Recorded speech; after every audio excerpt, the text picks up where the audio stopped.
Hola, buenas tardes a todos y a todas. Muchas gracias por acompañarnos en esta sesión formativa organizada por Bridging the Gap. Mi nombre es Carmen Serrano y soy técnico de comunicación del proyecto. Antes de comenzar, os recuerdo que al igual que en el resto de las sesiones, el módulo de hoy está siendo subtitulado en directo.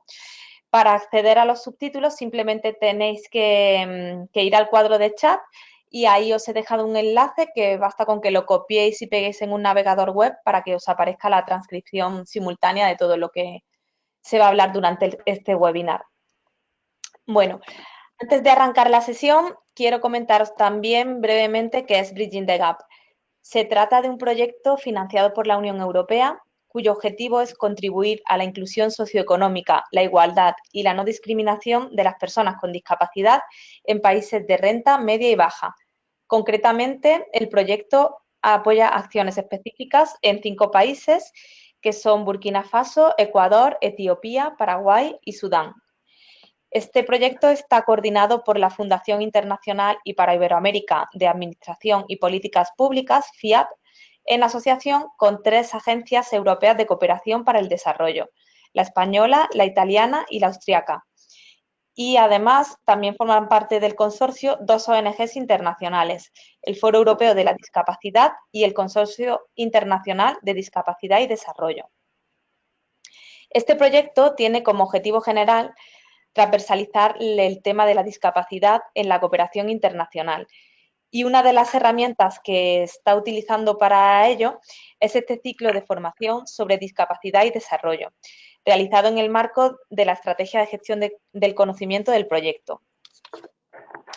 La sesión de esta tarde es sobre acceso universal al empleo y corresponde al módulo número 8 del ciclo de 12 sesiones a lo largo de las cuales estamos abordando diferentes aspectos en torno a la discapacidad y el desarrollo. Para aquellas personas que se han perdido alguna de estas sesiones, les recuerdo que pueden encontrar los vídeos, la transcripción y los materiales de aprendizaje de cada seminario web en nuestra página del proyecto y también en nuestro canal de YouTube. Ahora os copiaré los enlaces en el cuadro de chat para que podáis acceder a todos nuestros canales sociales y todos los contenidos del proyecto. Bueno, nuestra ponente de hoy es Sabina Lobato, es economista con formación de posgrado en gestión de empresa, auditoría y desarrollo directivo.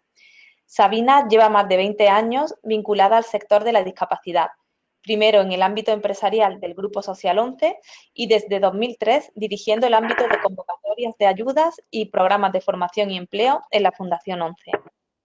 De su experiencia trabajando en el Grupo Social 11, destaca su satisfacción por haber podido participar en el lanzamiento de distintos proyectos y programas innovadores y con gran impacto, como el Observatorio de Discapacidad y Mercado de Trabajo, o DISMED, el programa Trainers Paralímpicos, la Biblioteca Infantil Cuentos que contagian ilusión o el sello Bicual para distinguir a las empresas excelentes en materia de responsabilidad social empresarial y discapacidad.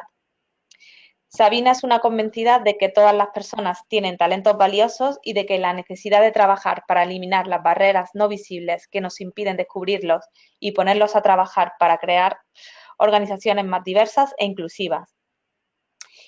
Bueno, sin más, doy la palabra a Sabina. Buenas tardes, Sabina. Hola, buenas tardes. ¿Cómo estáis? Buenas tardes. Pues puedes comenzar ya tu exposición si quieres. Muy bien. Pues muchísimas gracias al proyecto Bridging the Gap por darme la oportunidad de hacer esta presentación. Muchas gracias a todas las personas que me estáis escuchando. Espero que se escuche bien. Y bueno, pues voy a haceros una presentación un poco global para dar una visión un poco del enfoque que desde la Fundación 11, pero también yo creo que desde el punto de vista de España y del movimiento asociativo de personas con discapacidad en España tenemos en cuanto a lo que es la inclusión laboral de personas con discapacidad. Bueno, en España la población con discapacidad es alrededor del 9% de la población, estos son 5 millones de personas, en 1 de cada 5 hogares en España hay una persona con discapacidad y hay una mayor prevalencia de mujeres. Todo esto, lógicamente, esto está relacionado con la mayor también esperanza de vida, ¿no? En el caso de las mujeres. Las cifras a nivel de la Unión Europea pues nos hablan de entre 80 a 100 millones, 1.000 millones en el mundo, en fin. Es un colectivo, ¿no? que no es minoritario, ¿no? que representa muchísima gente. Ahora mismo la estadística de discapacidad referente en España es la estadística que se llama Edad 2008 y estamos ahora mismo el Instituto Nacional de Estadística, que es la Oficina de Estadística Pública de España, está en el proceso de lanzar los cuestionarios en el otoño de este año, los cuestionarios para hacer la reedición que se hace cada 10 años de esta estadística que es referente en materia de discapacidad. Una de las características más importantes de España es la solidez y la unidad del movimiento asociativo de entidades que representan a las personas con discapacidad, cuyo paraguas representativo es el CERMI, el Comité Español de Representantes de Personas con Discapacidad, que agrupa a todas las entidades, incluida la ONCE. Uno de los principales logros de los últimos años en España en relación con la inclusión laboral ha sido el cumplimiento del artículo 31 de la Convención de Derechos, que es el relativo a estadísticas. Y ha comentado antes Carmen que efectivamente uno de los proyectos en los que yo he tenido pues la fortuna de participar ha sido la colaboración con la Oficina Nacional de Estadística Española para generar ese núcleo de información relevante en materia de estadísticas de empleo para poder analizar, bueno, y ver un poco cómo se evoluciona también en cuanto a la inclusión laboral de personas con discapacidad. Voy a enseñar primero esta diapositiva, que es una de nuestras. Cada año el Observatorio de Discapacidad y Mercado de Trabajo de la Fundación ONCE o DISMET hace una presentación de un informe anual que comprende toda la información relevante, ¿no? Voy a enseñaros con la navegación directamente de la página web de ODISMET cuál es la sección donde está el banco de datos del observatorio. Este es el portal ODISMET, que es el Observatorio de Discapacidad y Mercado de Trabajo en España, y lo más importante que tiene este observatorio es su banco de datos, ¿no? Tenemos aquí hasta 10 agrupaciones de indicadores que nos dan toda la información de estadística pública disponible en materia de discapacidad y mercado de trabajo. Entonces, por ejemplo, en el bloque de indicadores 1, integración laboral y tendencias del mercado de trabajo, vamos a ver si... Parece que está yendo un poco lento internet. Me vais a disculpar si no lo pasaré directamente a la presentación. Vaya por Dios. Estos son los fallos del directo. Bueno, pues vamos a cerrarlo. Parece que ODISMET internet va bastante lento. Bueno, lo que habéis visto, ODISMET tiene un banco de datos. En ese banco de datos se puede ver toda ese compendio de indicadores agrupados por diferentes características y de esa información, dijéramos, lo más relevante para presentaros sería cuántas personas con discapacidad en España hay en edad laboral. Pues son 1.860.000 personas. Esto representa el 6,2% de la fuerza laboral total de España. ¿Qué más cosas podemos saber con respecto a esa población? Pues en cuanto al nivel formativo, ¿no? Pues se ve claramente que el mayor volumen se concentra en personas con educación secundaria, obligatoria principalmente, o sea, de primer ciclo, y personas con educación primaria. Se puede ver el gap que hay entre el porcentaje de personas con discapacidad en el laboral con estudios primarios, que es del 21,3% frente a ese mismo porcentaje para personas con discapacidad, que es del 8,2%. Incluso en la tasa de personas sin estudios, ¿no? Que en el caso de las personas con discapacidad es del 5,1%. Y también, por ejemplo, en las secundarias donde más pareja es esa información, pero en el caso de estudios superiores, pues claramente también se ve este gap, ¿no? De un 16,8% de titulados superiores frente a un 34,4%. Luego también se puede ver la perspectiva por mujer y mujer con discapacidad y mujeres sin discapacidad, y en cuanto a jóvenes, el nivel de formación. Esto en cuanto a los estudios superiores, ¿vale? Entonces, bueno, pues podemos ver aquí que hay un menor porcentaje de mujeres con discapacidad que consiguen, un mayor porcentaje que consiguen estudios universitarios. Esto es un aspecto positivo. En cambio, entre los jóvenes, pues los estudios superiores solamente los alcanzan el 4,8, ¿no? También un dato que es el referente, ¿no?, de cuando se analiza el tema del empleo es la tasa de empleo. La tasa de empleo en España para personas con discapacidad es del 25,9% frente a un 64,4%, que es en el caso de las personas sin discapacidad. Lógicamente también esto está influido por una tasa de actividad que se distancia como cerca de 40 puntos de la tasa de actividad de las personas sin discapacidad. La tasa de actividad nos dice aquellas personas en edad laboral que buscan activamente empleo, que están buscando activamente empleo. Entonces, este es uno de los principales retos que tenemos a día de hoy. De hecho, este año está previsto abordar ese estudio en relación con las causas de la inactividad. Y luego también está la tasa de paro, que puesto que solamente se calcula sobre las personas que están efectivamente activas laboralmente, pues ese gap es más pequeño, pero bueno, aún así sigue siendo una distancia importante. Luego es importante también que dentro de las personas que están empleadas, que con esa tasa de empleo se puede claramente intuir que es una de cada cuatro, pues de una de cada cuatro personas con discapacidad que trabajan, el 10,9% lo hacen como empleados por cuenta propia, autoempleados que decimos aquí, o emprendedores, ¿no?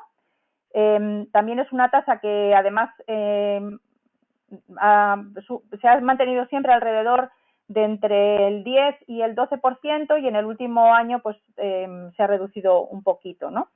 Una cosa muy importante es que el colectivo de discapacidad no es un colectivo homogéneo. Entonces, cuando se analizan las estadísticas, que tienen bastante detalle, pues se puede ver que esta tasa de empleo, que es del 25,9% para el colectivo en general, si ponemos el foco, por ejemplo, en la discapacidad intelectual, pues solamente es del 19,5%. O en las personas que tienen una discapacidad derivadas de un trastorno mental, pues esa tasa de empleo baja al 18%, ¿no? Son los colectivos dentro de la discapacidad con una menor tasa de empleo. Las tasas de empleo más altas se dan en las discapacidades sensoriales y a continuación la discapacidad física. Voy a hacer otro intento a ver si podemos entrar en Odismed, porque me da mucha pena que no podáis ver. Voy a volverlo a escribir por si acaso. A ver, Odismed. Pues no, esto parece que por algún motivo no sabría bien por qué está yendo lento en general. Vamos a ver si tenemos un poco de suerte. Otra vez está aquí el banco de datos. Entramos en este. Me están diciendo que estamos teniendo problema con el acceso a Internet, pero mirad, ¿ves? Aquí tenemos todos los indicadores. Sí, Perdona, totalmente. Sabina, no se está viendo. Seguimos viendo la presentación. Ah. Vale, sí, porque lo sepas que no, si irá lenta la conexión y no se está viendo la página. Vale. A ver, un poquito por si acaso lo estáis viendo ahora. Seguimos viendo la presentación. Pues entonces. Vale, puede ser porque lo que me están diciendo es que Internet está yendo bastante lento en general aquí hoy justamente a esta hora. En fin. Nada, tranquila. Bueno, pues seguimos entonces con la presentación. Sí. Estáis viendo ahora mismo la presentación en la diapositiva que dice tasas de actividad, empleo y paro, ¿verdad? No, ahora la de empleo y discapacidad en España, la previa, la de... ¿Qué dices? Sí, será que va lento. Sí. Claro, pero es que ya he pasado varias entre medias. Pues se ha quedado ahí. A ver, ha vuelto a internet, nada, va lento. Tú tranquila, continúa y ya retomará. Ahora Claro, está cargando, perdón, Sabina, ahora aparecen los indicadores de Odismed. Lo que te digo, que va con retraso. Claro, pero va con mucho retraso, porque claro, yo ya he cargado...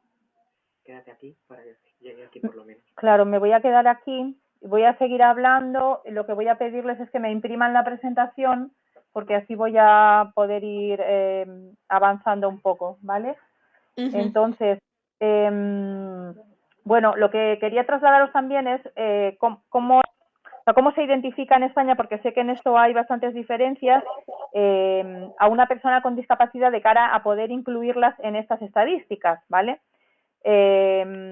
Lógicamente, estas estadísticas provienen de registros que tiene la administración pública y en particular lo que tiene que ver con las tasas es el resultado de una operación que hace la Oficina de Estadística Pública en la que cruza la encuesta de población activa, que es una encuesta que se hace a nivel europeo, por reglamento europeo, todos los países europeos están obligados a realizar esta encuesta.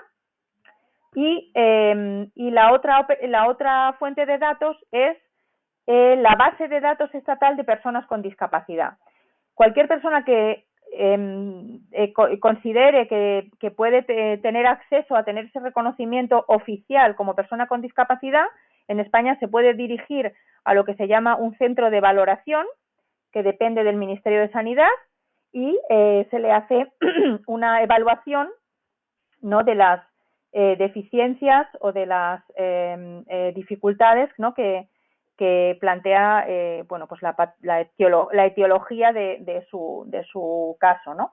Y de esa evaluación resulta en un porcentaje que pues, es el que se establece, a partir del cual la persona tiene la consideración de persona con discapacidad. Ese porcentaje es el 33%.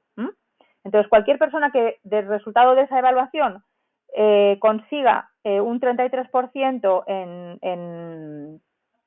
en esa evaluación o más, tiene la consideración de persona con discapacidad. Lógicamente, todo esto, desde el punto de vista de la Convención, no tiene nada que ver con las capacidades o los talentos de la persona. Es simplemente un esquema, dijéramos, formal en el que la Administración decide cómo aplicar ese reconocimiento oficial a la persona con discapacidad, ¿no?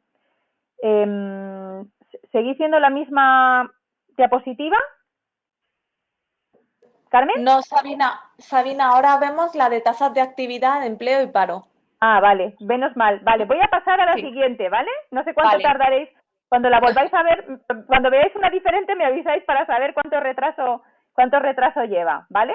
Vale. Bueno, la siguiente que he puesto habla sobre una utilidad que le damos al Observatorio de Discapacidad y Mercado de Trabajo. Os cuento bastante sobre este observatorio porque yo sé que cuando lo cuento fuera es un poco envidia para la gente porque dicen, pero nosotros no tenemos esto, ¿no? Y claro, ¿cómo se hace esto? Pues nosotros empezamos a trabajar en el año 2010 con el Instituto Nacional de Estadística, que es la Oficina de Estadística Pública, para ver cómo avanzar, ¿no? Y la verdad es que todos los países que tienen suscrita la Convención de Derechos tienen una percha a la que agarrarse, ¿no?, para poder hacer este trabajo, que es el artículo 31 de la Convención. El artículo 31 obliga a los países a recabar estadísticas para hacer seguimiento de la efectividad o no efectividad de las políticas, ¿no? Entonces, esta diapositiva que espero que veáis en breve, bueno, es una explotación específica que hemos hecho de los datos para visibilizar la situación de mayor exclusión de las mujeres con discapacidad. Entonces, bueno, es una manera gráfica de ver cómo esa desigualdad es más patente a través de un gráfico que es una escalera, ¿no? Para llegar a la puerta del empleo, ¿no? Pues los hombres sin discapacidad tienen que recorrer 3 escalones, las mujeres sin discapacidad tienen que recorrer 5 escalones, los hombres con discapacidad tienen que recorrer 6 escalones y las mujeres con discapacidad tienen que recorrer muchos escalones más, ¿no? Entonces, aquí en este formato infografía, pues lo que hacemos es ver esa distinción, esa doble discriminación por el hecho de ser mujer con discapacidad. Y bueno, eso es simplemente un poco como un ejercicio para conocer esa explotación que se puede hacer de toda esta información, ¿no? Para visibilizar la realidad de esa diversidad que hay dentro del colectivo de personas con discapacidad. ¿Sí? Perdona, Sabina, ahora ya ha cambiado la diapositiva, porque sepas... Vale, estáis viendo lo del Día Internacional de la Mujer, 10 sí. razones, ¿no? Sí, vale, exacto. Eso es lo que estoy explicando. Bueno, pues voy a avanzar un poquito más. Ahora vamos a hablar de en qué actividades son las que principalmente se emplean las personas con discapacidad en España, ¿no? El gráfico que veréis en la siguiente diapositiva lo que os muestra es las profesiones o los sectores de actividad en los que más contratos se producen todos los años. El año pasado en España se produjeron 308.000, bueno, redondeando, contratos a personas con discapacidad, ¿vale? 308.000 contratos, que es el 1,43% de toda la contratación que se produjo en España, ¿vale? En España hubo el año pasado más de alrededor de 21,5 millones de contratos. Pues solo el 1,43 fue para personas con discapacidad. Recordad que os he dicho que el 6,2% del talento laboral son personas con discapacidad, con lo cual ahí podéis ver que hay un gap en cuanto a la representatividad en la contratación, ¿no? ¿En qué empleos, en qué sectores se ocupan las personas con discapacidad? Pues el primero es todo lo que tiene que ver con servicios a edificios, actividades de jardinería, para entendernos, pues personas que se emplean en el sector de limpieza de edificios, también actividades relacionadas con los servicios sociales, también, ¿vale? Es el segundo bloque de mayor contratación. Después las actividades administrativas de oficina, y ya por debajo de los 20.000 contratos estarían todo lo que tiene que ver con las administraciones públicas, también la seguridad social, la defensa, en el que también hay un volumen importante de contratos. Pero bueno, como podéis ver en este listado, que son las que tienen mayor volumen de contratación, la última que viene en esta lista es actividades postales y de correos, que tiene alrededor de 3.242 contratos al año. Es que son actividades de baja cualificación. Lógicamente, si el nivel formativo de las personas es sustancialmente más bajo que el de las personas sin discapacidad, pues también el tipo de trabajos en los que se van a emplear también son de menor cualificación, ¿no? También quería, ya pasando, no hablando ya más de datos, sino del marco normativo. Bueno, la primera vez en España que se habló que se incluyó el concepto de discapacidad fue en nuestra Constitución, que es del año 1978, y unos años después, en el año 1982, se promulgó la ley de referencia, que aunque ha tenido modificaciones, sigue estando, si no 100% vigente, 90% vigente en materia de empleo, ¿vale? Que es la Ley de Integración Social de Minusválidos, que tiene más ámbitos, no solamente lo del empleo, pero en lo que tiene que ver con el empleo se sentaron las bases del modelo que todavía hoy tenemos en España. ¿Qué otra legislación posterior ha venido? Pues en el año 2000 se promulgó otro Real Decreto, que era el de medidas alternativas, y como último desarrollo legislativo relevante, esto no son todos los desarrollos legislativos, sino solamente los, dijéramos, más relevantes desde el punto de vista del empleo, se hizo una fusión normativa de la anterior ley del 98 con otras dos posteriores, en lo que ahora mismo es, después de la convención, la segunda ley en rango de referencia para las personas con discapacidad, que es la Ley General de Derechos para las personas con discapacidad y su inclusión social, que es del año 2013. Bien. ¿En qué diapositiva estáis ahora, perdón? ¿Carmen? Sí. ¿Hola? En la de Hola, Sabina, en la de marco normativo.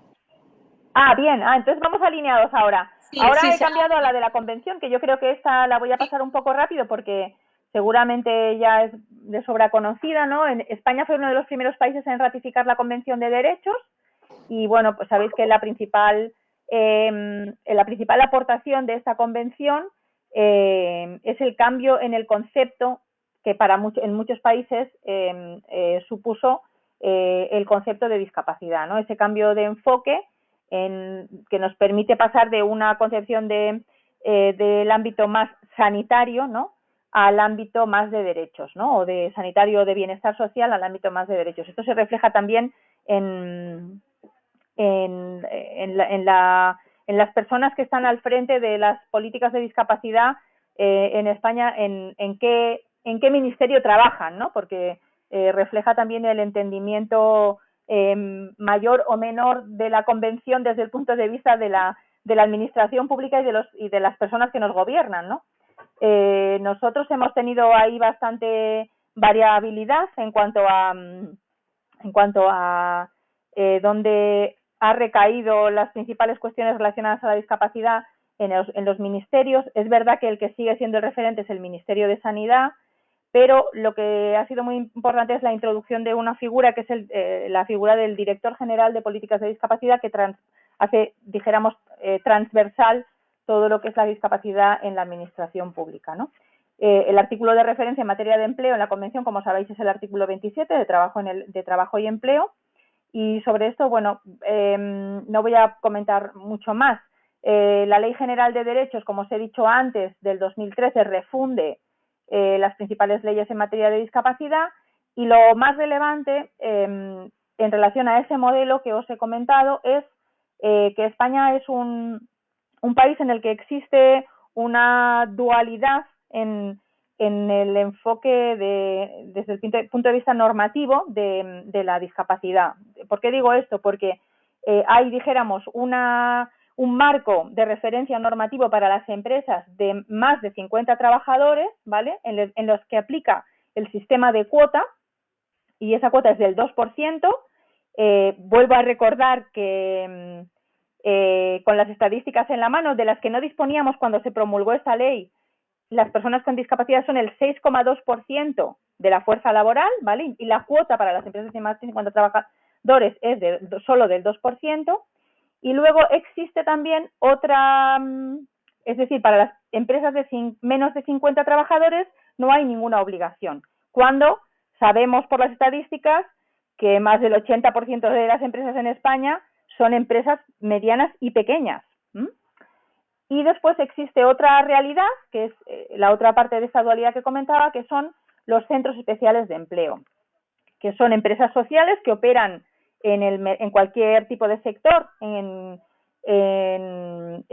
condiciones dijéramos, de competencia, como cualquier otra empresa. Pueden adoptar la fórmula jurídica que escojan, y la característica es que tienen al menos un 70% de la plantilla son personas con discapacidad. Esto en otros países se llama, se suelen llamar shelter workshops, que es un concepto que está muy en desuso porque además refleja realidades entre países muy diferentes, ¿no? A nosotros no nos gusta que se nos incluya en esta realidad, porque en España este sector, que son, como digo, empresas sociales, forman parte de la economía social en muchos casos, y uno de ellos, por ejemplo, es el grupo empresarial de la ONCE y su fundación, pues son incluso líderes en su mercado, por ejemplo, en la lavandería industrial, ¿no?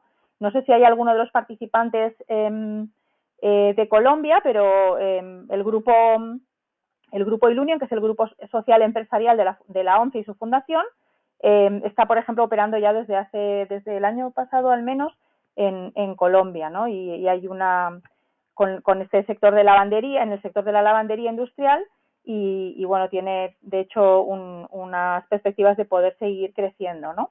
Entonces, bueno, existen esas dos realidades. Dentro del empleo protegido o los centros especiales de empleo hay también otras dos realidades, que son los centros especiales de empleo de iniciativa social, que son no lucrativos, y también hay centros especiales de empleo de iniciativa privada.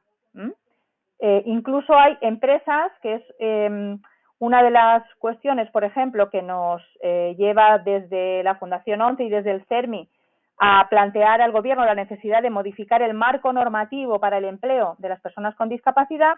Hay empresas obligadas al cumplimiento de la cuota por tener más de 50 trabajadores en su plantilla, que no cumplen con la cuota y constituyen sus propios centros especiales de empleo como empresas diferentes. Esto, desde el punto de vista del objetivo de la ley, es totalmente contrario a lo que se perseguía. Entonces, lo que hemos visto es que ese marco normativo ha permitido consolidar una realidad que va casi, dijéramos, en contra de ese objetivo que es el que se perseguía, ¿no? Estamos ahora en la diapositiva que se titula Medidas alternativas. No, aún no. Estamos en la de Ley General de Derechos. Ley General de Derechos, vale. Vale, bien. Bueno, pues es la siguiente, o sea que Vale. vamos bien, vamos bien.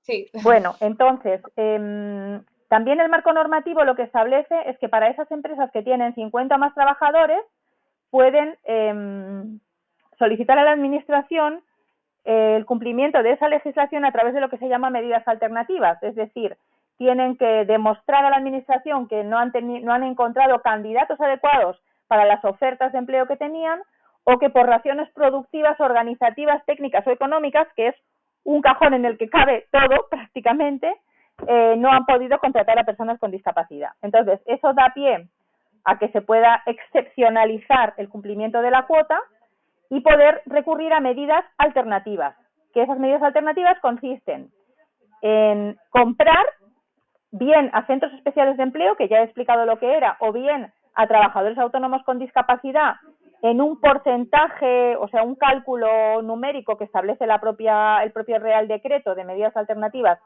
en función de las personas que la empresa ha dejado de contratar, o bien hacer donaciones, también en un importe que también lo establece la propia legislación, o un patrocinio a entidades sin ánimo de lucro que promuevan el empleo, ¿no? Entonces, esto, por eso, en esta diapositiva que espero que veáis de las medidas alternativas, ponemos un gráfico que hace que un poco lo que refleja es que si en la línea de avance, una flecha que se muestra en rojo, dijéramos, es el avance de las empresas hacia la inclusión laboral, las medidas alternativas son un caminito que no permiten avanzar porque siempre acabamos en el mismo sitio. No sé si lo estáis viendo esto.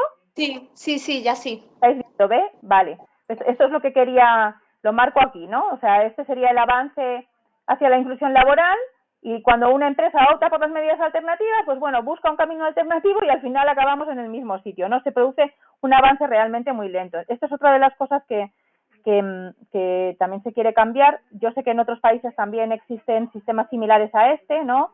Por ejemplo, en Francia sé que lo que se hace es que esa donación se hace a un fondo que administra la propia administración pública, entonces, bueno, quizá eso pueda ser a lo mejor más efectivo, ¿no? Pero en el caso de España ya os digo que este sistema lleva, dijéramos, en solicitud a los diferentes gobiernos de revisarse, ¿no? Y modificarse, ¿no? En esta siguiente diapositiva os presento un poco cuáles son las diferentes opciones de acceso al empleo o a las alternativas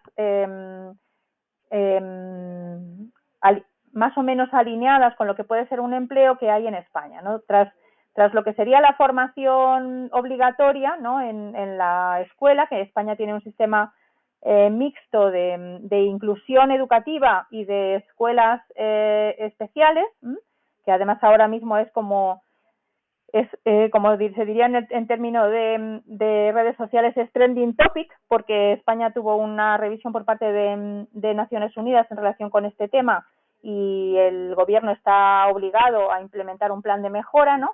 Pues una vez finalizada, dijéramos, la etapa educativa obligatoria, las personas con discapacidad ya no tienen un marco de apoyos obligado por la ley, ¿no? Con lo cual las diferentes opciones normalmente pues pasan por la vía de las entidades de la discapacidad, servicios como el que os explicaré de empleo y formación de entidades como puede ser la propia Fundación 11, los centros especiales de empleo también. Y luego hay una figura, ¿estáis viendo ya el gráfico en el que pone entornos de formación y empleo? Sí, sí, sí. Vale, bueno, pues en esta parte de arriba está también los centros ocupacionales que propiamente no proveen empleos remunerados, sino que son, dijéramos, en algunos casos, no en todos, centros en los que lo que se hace es una preparación, sobre todo para personas mayoritariamente de lo que nosotros conocemos, estamos hablando de centros que acogen a personas con discapacidad intelectual, incluido también las personas con autismo, hay algunos también para personas con grandes discapacidades físicas, y entonces, bueno, el objetivo de estos centros ocupacionales, que también está reconocido en la legislación, es básicamente propiciar ese tránsito al empleo, ¿no? Entonces, aquí en el gráfico podéis ver que las flechas, ¿no? se mueven de un lado a otro porque realmente no son compartimentos estancos ni se sigue un circuito que sea siempre el mismo, sino que pues una persona de un centro ocupacional pues puede, por ejemplo, pasar a trabajar en una empresa ordinaria, que son las empresas que llamamos ordinarias, cualquier empresa, ¿no?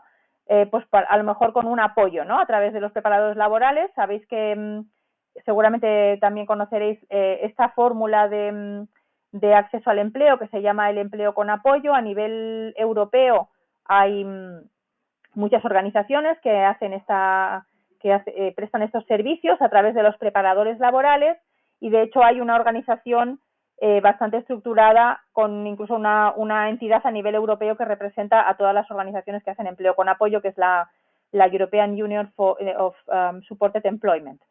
Dentro del marco de entidades que trabajan en el empleo, pues está también las entidades que proveen servicios de empleo personalizados, como puede ser la propia Fundación 11 a través de Inserta. Y luego otra de las opciones también en España es el empleo público, ¿no? Que es un ámbito en el que también se está avanzando bastante. La Ley General de Discapacidad establece una obligación para las administraciones públicas de reservar un 7% de la oferta de empleo público. Precisamente hoy, creo que es hoy o ayer, el Gobierno ha anunciado el mayor volumen de oferta de empleo público que se recuerda de los últimos años. Yo ahora lo hablo de memoria, pero creo que se hablaba de en torno a 300.000 funcionarios nuevos por el envejecimiento, sobre todo, ¿no? del personal en las administraciones públicas. Bueno, pues las administraciones públicas están obligadas a reservar un 7% de las plazas que se oferten, y de ese 7% el 2% tiene, perdón, y un 2% dentro de ese 7% tiene que ser para personas con discapacidad intelectual. Aquí ha habido experiencias muy interesantes y muy exitosas de formación a personas con discapacidad intelectual, sobre todo para posiciones de apoyos y auxiliares administrativos dentro de la administración, en las que las tasas de superación de los exámenes para el acceso han estado en porcentajes pues de más del 80% de las personas que se han presentado, que han aprobado los exámenes, ¿no? Y la otra opción de empleo es, por supuesto, también el emprendimiento, ¿no? Voy a contar un poquito más adelante también cómo nosotros abordamos el tema del empleo por cuenta propia o el emprendimiento, ¿no? Bueno, voy a pasar algunas diapositivas, porque esto ya lo he contado. Los centros especiales de empleo. Los centros especiales de empleo tienen un régimen especial de ayudas, tienen subvenciones del coste salarial de los trabajadores, tienen bonificaciones a la seguridad social, también tienen ayudas para la adaptación de puestos de trabajo, que también tienen las empresas ordinarias, ¿vale? Bueno, tienen un sistema de incentivos que está también establecido desde hace muchos años, y que también es uno de los ámbitos en los que se plantea, ¿no? el revisar todo el modelo de empleo para ajustarlo a una realidad más cercana a lo que tenemos ahora, ¿no? En los centros especiales de empleo, que aproximadamente en España son ahora unos 2.089 centros, hay unos 12.512 trabajadores. Esto supone aproximadamente el 17% de las personas con discapacidad ocupadas, ¿vale? Algunas veces se producen críticas al modelo de centros especiales de empleo, y de hecho pues se dice que la administración incentiva económicamente estos centros y que bueno, que comparativamente no se incentiva igual el empleo a través de la empresa ordinaria, pero la realidad es que solamente el 17% de los trabajadores están en centros especiales de empleo, o sea que es, dijéramos, un porcentaje relativamente pequeño de la población que trabaja, ¿no? Ha experimentado sobre todo desde los años de la crisis, un crecimiento que también refleja el mayor compromiso de estas empresas, que son empresas sociales, a mantener la contratación e incrementar la contratación de personas con discapacidad. Una de las cosas que se hizo hace unos años también, estoy ahora en una diapositiva que se llama Centros Especiales de Empleo, retorno de la inversión. No sé si habéis llegado aquí. No, aún no, pero supongo que ya, ahora. Vale, fenomenal. Pues ahora vamos bastante al ritmo. Bueno, hace unos años se hizo un estudio que encargamos a una de las grandes consultoras, ¿no? Que trabaja, trabajamos bastante con ellos, KPMG, una multinacional, que hiciera un estudio sobre el retorno que tenía el dinero que la administración invertía en los centros especiales de empleo, ¿vale? para demostrar que no era un gasto, sino que era una inversión, ¿no? Entonces, este gráfico lo que refleja es todos los ingresos que pueden rastrearse, o sea, que ese dinero está realmente en las cuentas públicas, que se genera como consecuencia de todas las personas que están empleadas en los centros especiales de empleo, en términos de retornos por el impuesto sobre la renta, retornos por las cotizaciones a la seguridad social que hacen las empresas y los trabajadores, por el impuesto del valor añadido, o sea, por diferentes líneas de ingreso para la administración que se van detallando aquí y que todas tienen incluso algunas están relacionadas, por ejemplo, con pensiones que no se pagan, por ejemplo, el retorno de pensiones contributivas. Este dinero sería el que como consecuencia, que son más de 43 millones de euros, como consecuencia de que las personas están trabajando, la administración no tiene que pagar en pensiones. Entonces se fue sumando todas estas cantidades y se llegó al acumulado total comparado con el gasto que se hacía en la incentivación del empleo en los centros especiales de empleo. Esto da un ratio del 1,42, es decir, por cada euro que la administración ponía esto es del año 2000, se refiere al año, 2011, en centros especiales de empleo, retornaban por otras vías 1,42. Este mismo estudio se hizo para una región dentro de España, que es la región de Castilla y León, y ese cálculo salió del 1,7, o sea, más alto incluso. Entonces, depende también del territorio, puede variar, pero en cualquier caso se ve que, bueno, pues que está por encima del 1, ¿no? No sé cómo vamos de tiempo, Carmen, porque quería poneros algún vídeo y no sé si con el... Sí, Sabina, no sé si con el tema... podrías Sí. probar, lo único es el tema de la conexión, que quizás no funcione. Ya, es que me da un poquito de miedo. Tengo un vídeo que dura como 3 minutos, 3:43, que es el vídeo del Grupo Social Empresarial de la Fundación 11 Ilunion, para que os hagáis una idea de lo que estamos hablando cuando hablamos de centros especiales de empleo, o por lo menos una parte importante de los centros especiales de empleo en España, en este caso que emplea más de 37.000 trabajadores. Voy a intentarlo, a ver qué pasa, ¿vale? Vale.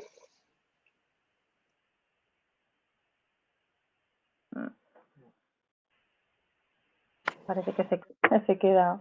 ¿Qué estáis viendo ahora? La pantalla, o sea, está el vídeo pero parado. Vale. Bueno, ahora se está abriendo. No sé si veis que se abre o seguís viendo la pantalla. Es que esto nos ha pasado antes. No, nada, la pantalla. Vale, vamos a esperar un poquito a ver si veis la pantalla de YouTube, ¿vale? Sí, eso la vemos. Ahora ya estáis en YouTube, ¿no?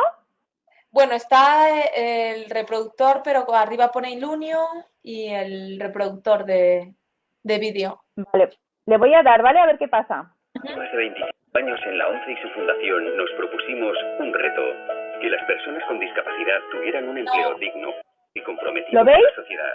No, ha vuelto de hecho a la página web de Odismet. Y ha ganado la medalla de oro al mérito en el trabajo. Bueno, pues entonces lo vamos a parar, ¿vale? Porque vamos a olvidarnos de los vídeos entonces. Vuelvo a la presentación, ¿vale? Ajá. Bueno.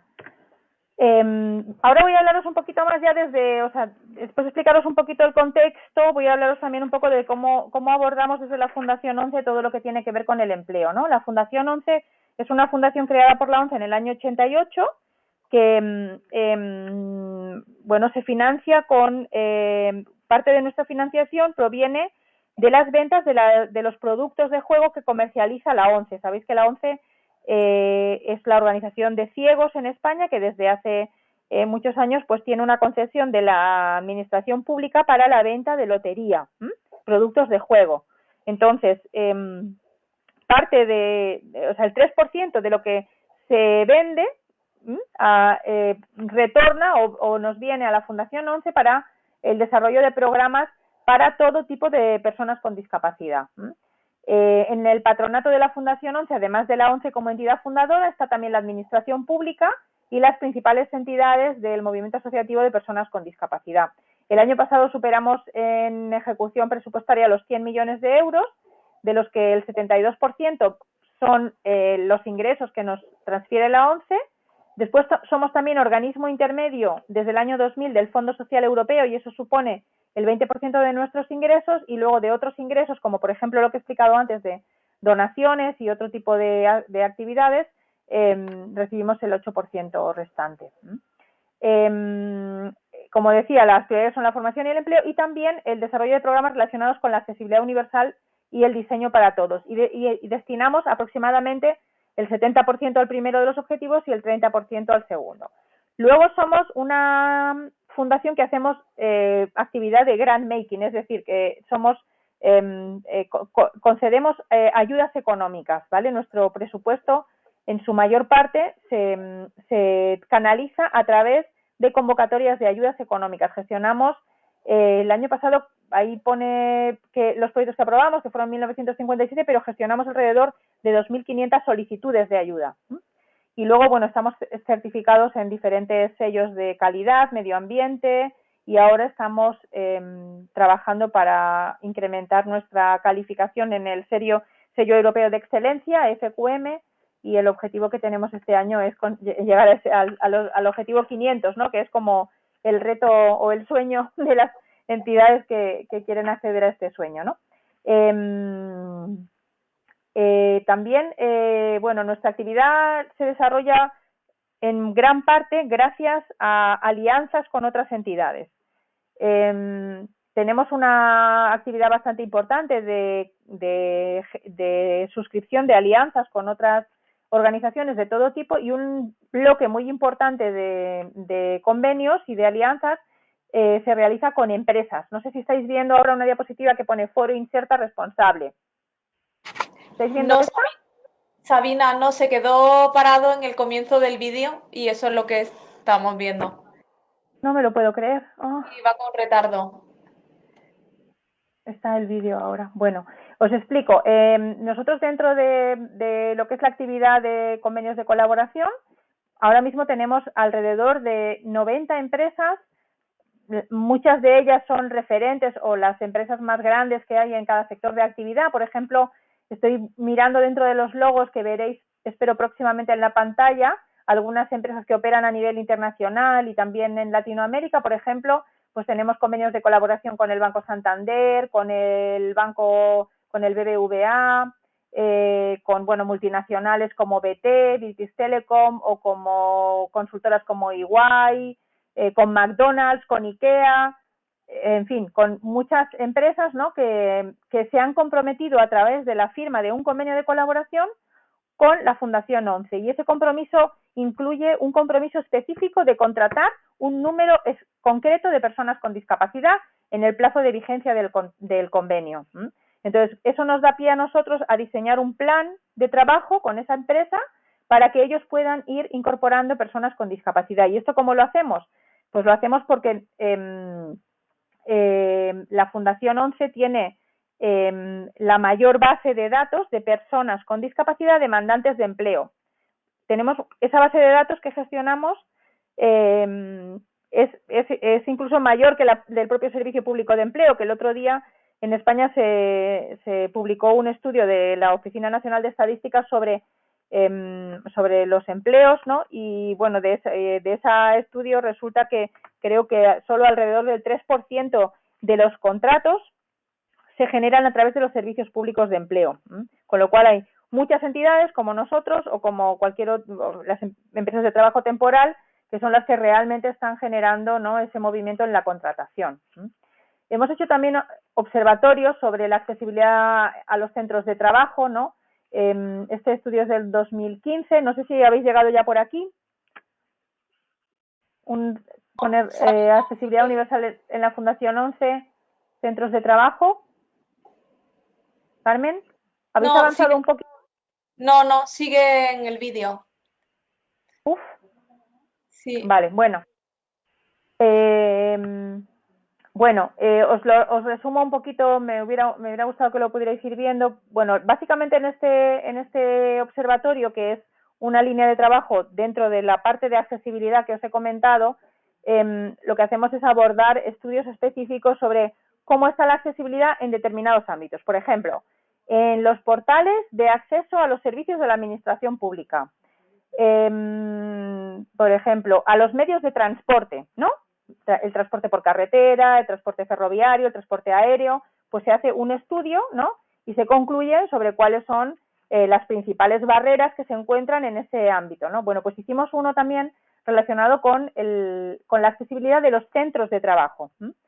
Y bueno, pues ahí claramente en cuanto al centro de trabajo, básicamente las conclusiones se concentraban en dos ámbitos, ¿no? En lo que era propiamente el centro de trabajo, en el que en una escala de situación de muy deficiente a muy buena, el resultado se situó en necesidades de mejora, que era como el punto intermedio, pero lo peor es que en el otro ámbito que se analizó, que fue la cultura que tenía la corporación, la empresa, en materia de accesibilidad universal y de inclusión de personas con discapacidad, el resultado global fue deficiente de todas las empresas que se analizaron, ¿no? Entonces, esto la verdad es que es un reto, y realmente cuando nos preguntan, ¿no? Y esa es una pregunta bastante recurrente, ¿por qué las empresas no contratan a personas con discapacidad al final? Pues las conclusiones nos llevan a que no existe una cultura de la inclusión, ¿no? Y que en general las personas que tienen que tomar esas decisiones en las empresas, pues como es muy probable que no hayan convivido con una persona con discapacidad a lo mejor cuando fueron a la escuela, o no tienen a alguien en la familia, pues es muy difícil que esta realidad no les resulte cercana y puedan no tener ningún tipo de prejuicio para tomar este tipo de decisiones, ¿no? ¿Qué razones daban las empresas realmente para decir que no se abordaba la accesibilidad? Pues esto refleja lo que estoy diciendo. Pues decían que las personas tenían una baja empleabilidad, también decían que era muy difícil planificarlo, que no se percibía qué retorno o qué beneficio se podía obtener de esa inversión que se hiciese en la accesibilidad de los centros de trabajo, en fin. Algunas pues resultan razonables y otras realmente tienen que ver con la cultura de inclusión, ¿no? También quería hablaros un poquito de cómo abordamos el tema del emprendimiento. Nosotros, desde que se creó la Fundación ONCE en el año 88, tenemos un programa de apoyo a emprendedores. No genera las mayores cifras en cuanto a resultados en términos de empleo de lo que hacemos, pero bueno, es una línea que tiene para nosotros mucho valor porque al final son personas que establecen su propia empresa y que en muchos casos acaban siendo empleadores de otras personas con discapacidad.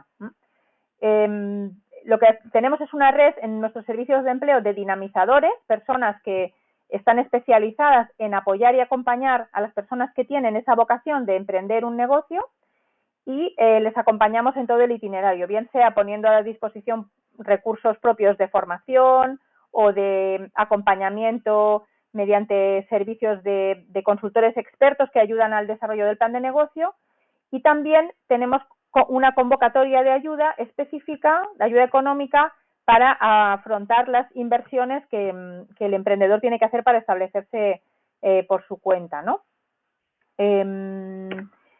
Bueno, tengo aquí también una presentación. Espero que hayáis avanzado un poco. Carmen, ¿habéis podido avanzar un poco? Sí, estamos en la de los resultados del observatorio. Ah, vale. Bueno, pues ahora en un poquito veréis también una diapositiva que es un collage con diferentes ventanitas en la que podéis ver algunos de los emprendedores que se han apoyado desde la Fundación ONCE. Algunos de ellos, por ejemplo, incluso son emprendedores cuyas iniciativas tienen un impacto social. Por ejemplo, en la parte superior izquierda, ¿no? Se ve ahí Raquel Cárcamo, Óscar Puello y Esther Muñoz, que constituyeron una cooperativa, son personas con discapacidad intelectual, y constituyeron una cooperativa que se dedica a asesorar a empresas y organizaciones en materia de accesibilidad cognitiva, que es todo lo que tiene que ver, seguramente a lo mejor habéis oído, con todo lo que tiene que ver con la comprensión de los entornos, los espacios, la información sobre los productos, la documentación para las personas con discapacidad intelectual. Por debajo de eso está todo lo que tiene que ver, por ejemplo, con la accesibilidad y la accesibilidad cognitiva y la lectura fácil, en los documentos en lectura fácil. También hay, por ejemplo, otro emprendedor que está en la parte inferior, le veis en silla de ruedas con su mujer, Pau Torres, por ejemplo, que es una persona con esclerosis lateral amiotrófica y que bueno, después de detectársele la discapacidad, decidió establecerse en una de sus pasiones, que es el mundo del vino, ¿no? Y entonces él embotella su propio, no tiene bodega, sino que compra y embotella su propio vino con su propia marca, y parte de los beneficios lo destina a la investigación en enfermedades poco frecuentes. Tenemos, la verdad, que emprendedores de todo tipo, ¿no? Y cada vez hay mayor variedad, y también una cuestión que estamos viendo en los últimos años es que cada vez hay más proyectos que están apoyados en la tecnología. El perfil del emprendedor, bueno, esto no tiene a lo mejor mucha relevancia para vosotros, pero la edad media es de 41 años, suelen tener estudios superiores, aunque no universitarios necesariamente, emprenden en el sector servicios, normalmente son de ámbito más bien urbano, y la discapacidad más predominante es la discapacidad física, que es la que realmente tiene mayor prevalencia, ¿no?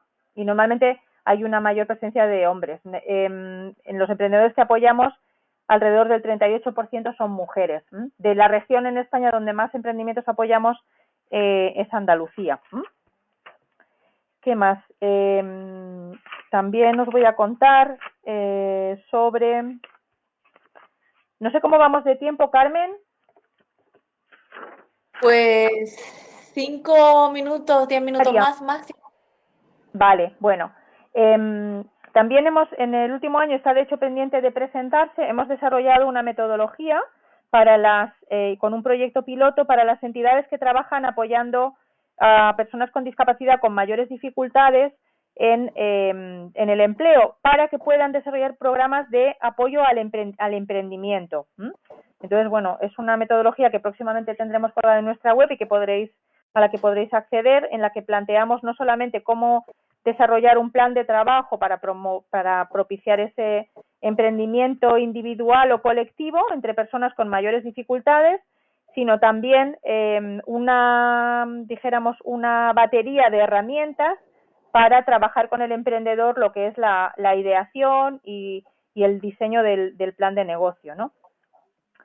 Algunas cosas no las voy a contar porque si no me voy a extender mucho, pero bueno, un tema importante que tengo aquí en la presentación también es que las personas con discapacidad, hicimos un estudio muy interesante desde el punto de vista de cómo convencer a las empresas para que contraten a personas con discapacidad y hacer sus empresas más diversas, y es el mercado que suponen las propias personas con discapacidad desde el punto de vista de clientes, ¿no?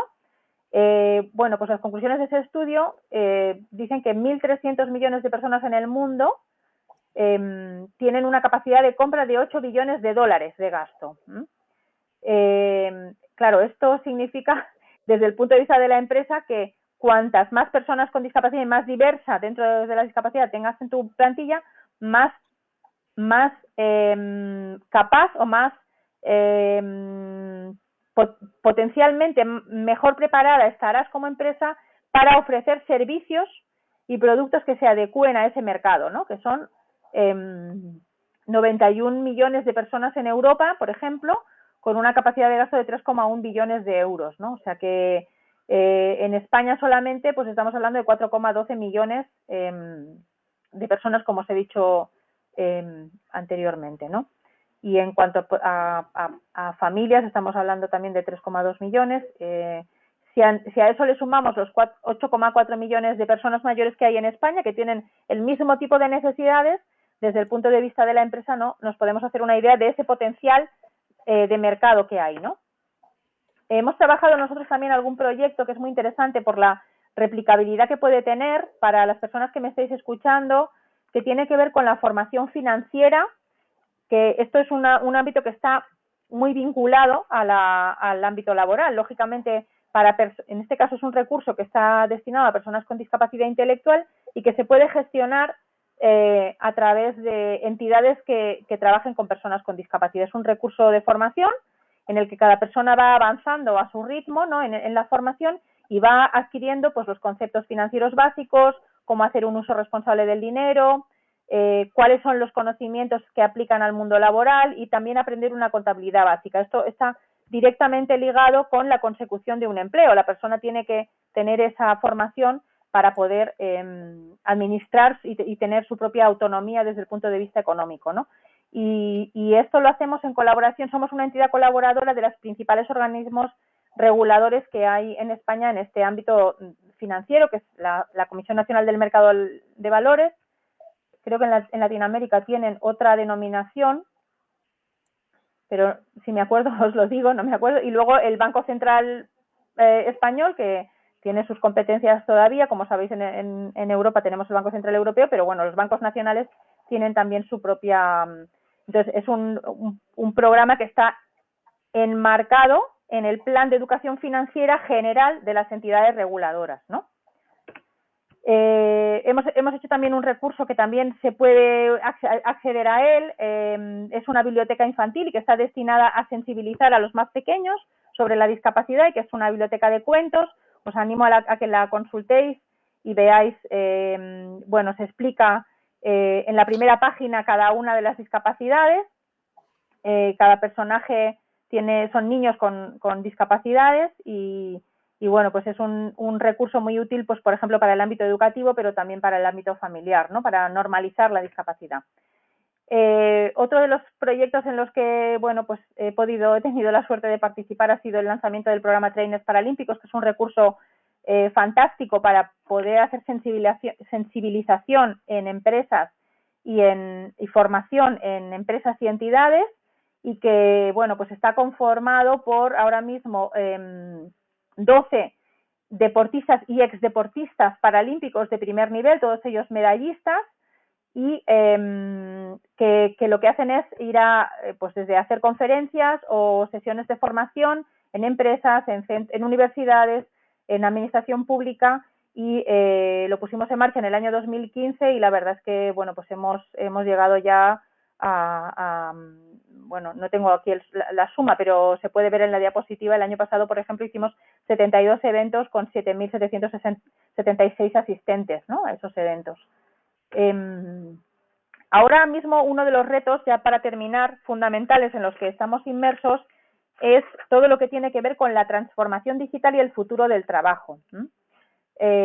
Como os he dicho, como os he explicado en la primera parte de la intervención, el colectivo de personas con discapacidad en edad laboral tiene unas carencias formativas importantes que les limitan a la hora de acceder a determinados puestos de trabajo. Y ahora mismo el ámbito de donde se están generando las mayores oportunidades es todo lo que tiene que ver con la transformación digital, ¿no? Estamos hablando... Perdón, voy a beber un poco de agua.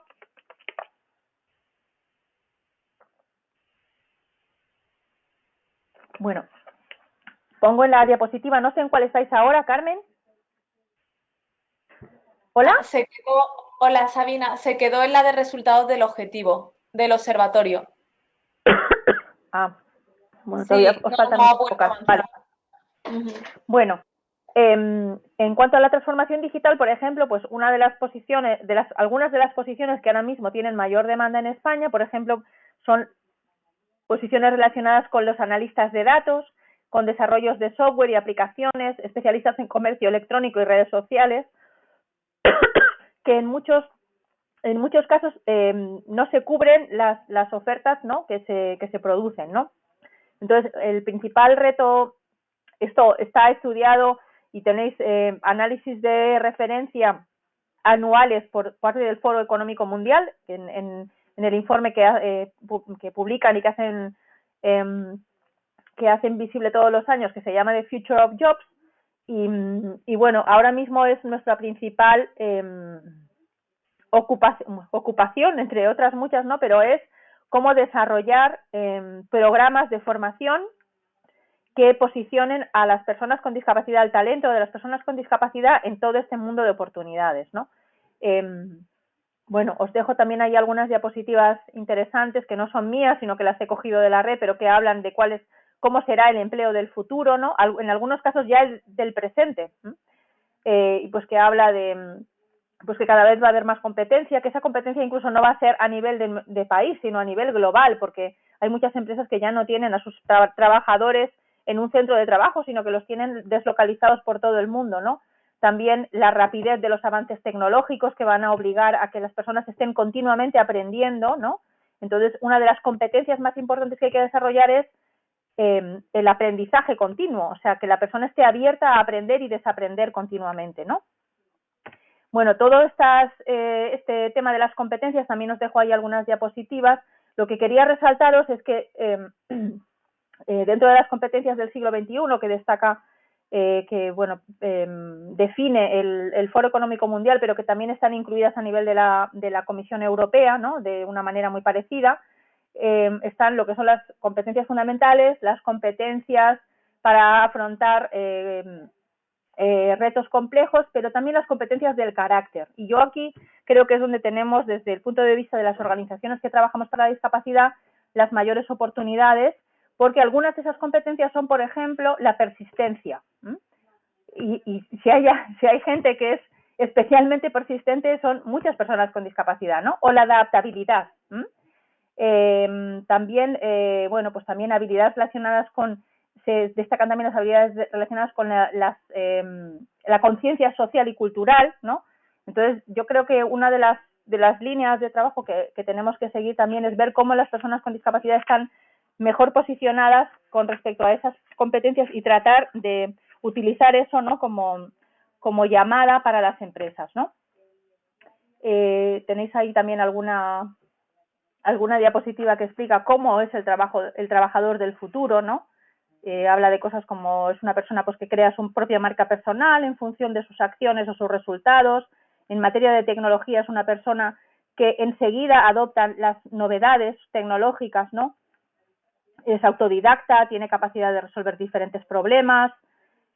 Bueno, tampoco es mía la diapositiva, pero la tenéis ahí, el concepto de nomad, ¿no? El concepto creado por John Moravec, que describe a los profesionales del futuro.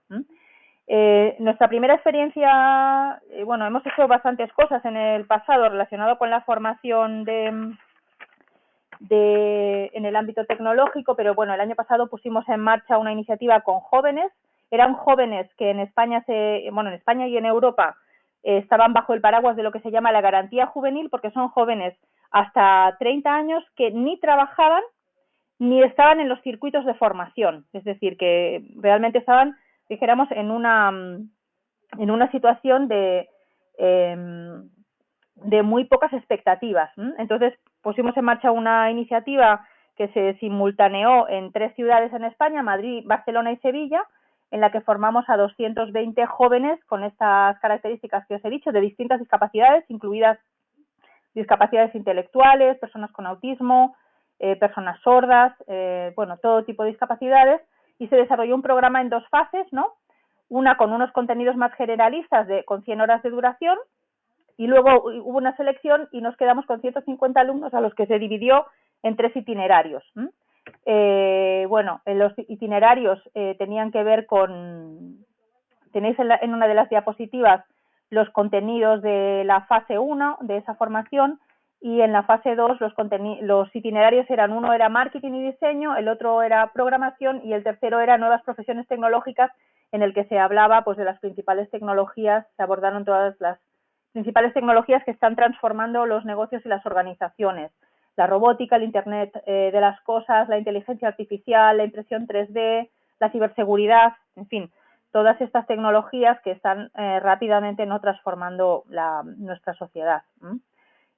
Bueno, fue una iniciativa muy interesante en la que aprendimos mucho y que ahora mismo se está convirtiendo en un proyecto muy ambicioso de tener un recurso permanente que esperamos consolidar este año de formación para posicionarnos como referente en la captación de talento vinculado a la tecnología.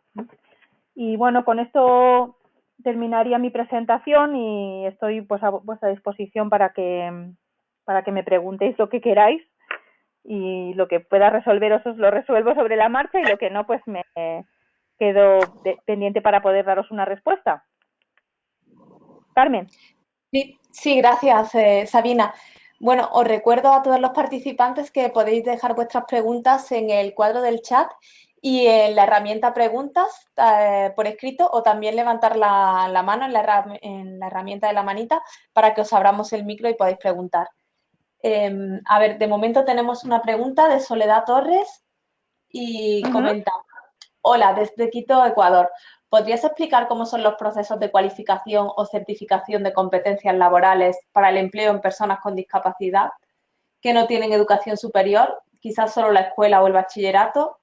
Si puedes recomendar textos, páginas web, etcétera.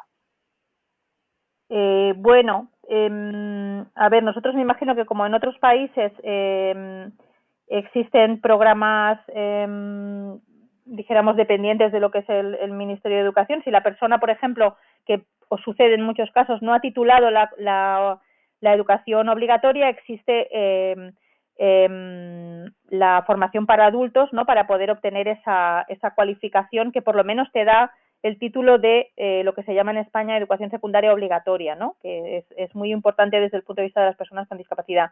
Y después en España hay una institución que se llama el Instituto Nacional de las Cualificaciones.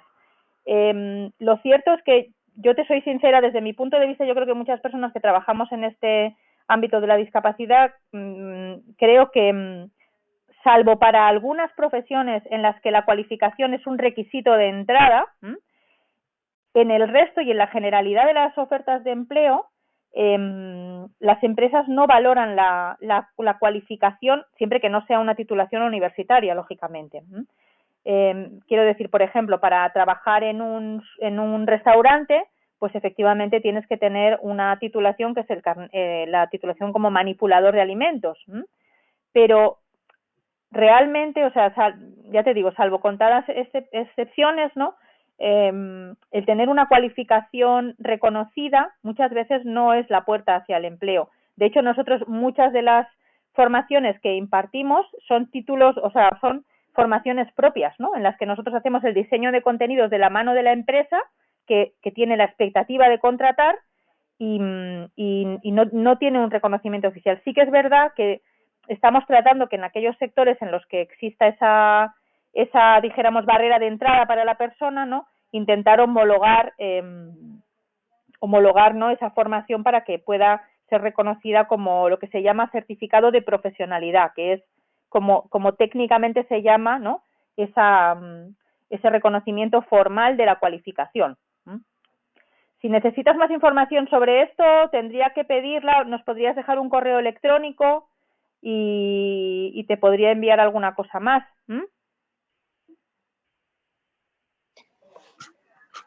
¿Hola? Genial, gracias. Sí. Otra pregunta, Sabina, es de Julio Yuccha y pregunta: ¿qué emprendimientos han sido los más exitosos con personas con discapacidad? No sabría decirlo, porque todos los años apoyamos alrededor de 100 emprendedores, más o menos. Bueno, pues es que hay un poco de todo, porque hay emprendimientos desde el punto de vista, dijéramos que nosotros llamamos como más básicos, ¿no?, de servicios o comercios de cercanía. Por ejemplo, todos los años apoyamos a personas que se establecen como fisioterapeutas o que establecen comercios de proximidad de todo tipo. Y luego también estamos apoyando también a gente que desarrolla incluso productos propios, ¿no? Ahora, por ejemplo, hemos apoyado en esta última convocatoria a unos emprendedores que están comercializando con bastante éxito unas zapatillas, bueno, de aspecto deportivo, pero no son para practicar deporte, ¿no?, cuya principal característica es que el diseñador es una persona ciega. Entonces, en la zapatilla, por ejemplo, la marca está escrita en braille y la verdad es que son muy bonitas y están teniendo mucho éxito, ¿no? Es que no sabría decirte, o sea, tenemos emprendimientos muy variados, ¿no? Gente que, por ejemplo, establece alojamientos de turismo rural en el ámbito de ámbito rural, ¿no?, de turismo interior, sobre todo, ¿no?, en el ámbito del turismo. Gente que se establece para prestar servicios, por ejemplo, incluso de consultoría o de asesoramiento. hay mucha variedad. La verdad es que no te podría decir que unos son más exitosos que otros. Gracias, Sabina. De momento no tenemos más preguntas. No sé si alguien tiene alguna pregunta más, tenemos un par de minutos. Y si no, bueno, terminaríamos la sesión y en cualquier caso siempre podéis enviar vuestras preguntas por correo electrónico y nosotros se las hacemos llegar a Sabina. Muy bien. ¿Vais a compartir la presentación? Sí, si nos la puedes enviar, Ah, nosotros una vez que sí. termine el webinar, enviamos un email para que puedan evaluar la sesión, qué les ha parecido y con todos los materiales, la grabación, la presentación y la Fenomenal. transcripción de la sesión. Es que lo decía porque de esa manera pues podéis acceder a los vídeos o como ha habido dificultades a la hora de ver la presentación, los Claro. vídeos que no se pueden poner los podéis ver, ¿no? Y Sí, nada, pues sí. muchísimas gracias por escucharme y espero que os haya resultado interesante todo lo que os he contado. Sí, muchas gracias, Sabina. Simplemente antes de terminar, quería comentar, bueno, que la próxima sesión será a finales de abril, sobre el tema será acceso universal a la salud. Y igualmente recibiréis próximamente un email de registro con toda la información sobre ese webinar. La información sobre este webinar os llegará también en los próximos días con la presentación de Sabina para que podáis acceder a todos los contenidos, la grabación, la transcripción, etcétera. Y recordaros también que las personas que estéis siguiendo este ciclo formativo, si asistís a un mínimo de 9 de las 12 sesiones y completáis la evaluación, tendréis acceso a un certificado de seguimiento de los webinars. Y bueno, por mi parte nada más, simplemente dar las gracias de nuevo a Sabina y muchas gracias a todos vosotros y vosotras por seguirnos. Buenas tardes. Muy bien, muchas gracias. Muchas gracias, Sabina. Chao. Adiós. Adiós.